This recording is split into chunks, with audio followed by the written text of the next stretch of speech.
Kaugnay naman ang mungkahing 4-day work week dahil sa nakaambang pagtaas lalo ng presyo ng langis sa gitna ng giyera sa Middle East. Mapanayan po natin si Atty. Alvin Curada, Director for Bureau of Working Concerns ng Department of Labor and Employment. Ano po ba posisyon ng DOLE? May mungkahing 4-day work week po. Matagal na po natin ini-implement noong 2004 and 2009. Voluntary po ito, mutual agreement ng employers and workers. Meron na po tayong framework na ready na agad na pwedeng i-adapt ng the private sector. Opo. Para ma-address yung mga posibleng pagtaas ng mga presyo, hirap po sa pag-transport ng ating mga manggagawa. Ano po reaksyon ng mga employer po dito? Yung ating mga employers po ay wini-welcome po itong ating flexible work arrangement. In fact, nasabi ko na po kanina na 2004, 2009 pa po ito. And noong 2019 and then noong 2022, nagkaroon po tayo ng batas, yung telecommuting law. And then yung 2022, nag-issue tayo ng revised implementing rules ng telecommuting law. Yung ating mga manggagawa ay pwede na sa bahay or sa ibang alternative workplace sila mag-render ng kanilang trabaho.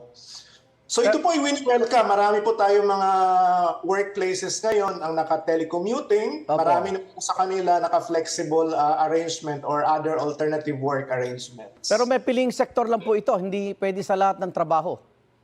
Tama yun, Igan. Kasi po, iba naman po yung trabaho sa mining sector halimbawa, sa agriculture. So nakikita po natin sa ibang services and sectors, ito po ay ina-adapt yung manufacturing po natin, yung administrative services. Ito po yung karamihan na nag-a-adapt ng telecommuting and alternative work arrangements. Pag 4 na araw lang hubang pumasok, hindi naman bawas ang kanilang sweldo.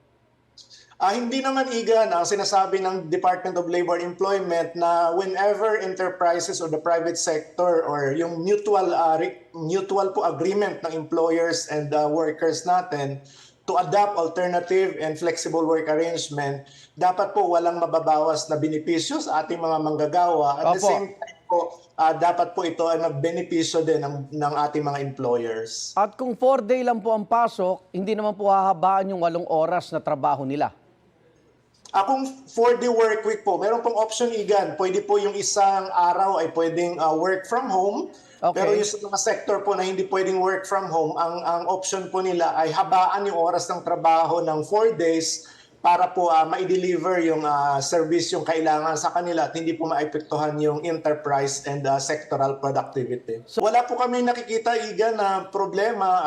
Nakahanda po yung ating mga polisiya para po agaran po makapag-implementa yung private sector ng alternative work arrangement, flexible work arrangement. Kung gagawin 10 oras po ang pasok sa loob ng 4 na araw, automatic ho bang magiging overtime na yung extra na 2 oras po, attorney?